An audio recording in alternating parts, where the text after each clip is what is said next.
as far as appraisals go, like now, Yeah.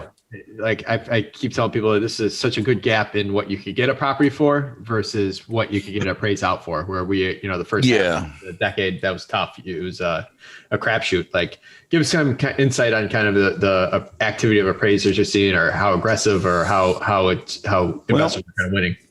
What's interesting is that it seems like a lot of, first of all, the biggest problem is internally. So a lot of these appraisers are giving the numbers, and then it gets adjusted. When the appraisal is done, it has to go back to the bank, and the bank's underwriter has to go through with a fine-tooth comb and figure out if it's correct and if they're comfortable lending based on this information. So a lot of times they will make adjustments there. So you wonder, like I've gotten appraisals back, made 0 cents. So I called the appraiser up. I'm like, hey, John, where did this 175 come from? And they're like, that's not me. I'm like, son of a. And so then I realized that that bank is either redlining, or they just don't want to, they just don't want to lend in that area. And I've seen my share of that over the years. I think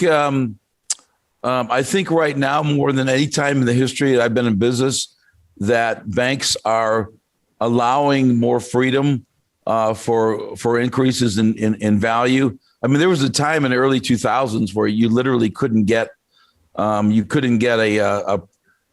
price increase. It was crazy when the market was dipping, and now I feel it's the other way. There's other things too that are going on. That there's I would reach out to a lot of people and say there's a lot of there's a lot of mistakes. I'll throw 2 gems at you today. First and foremost is when you get an appraisal back and it's adjusted down by an appraiser due to seller's concessions, that is no longer an acceptable practice if it's common in the area. So there's a Fannie Mae Directive 3.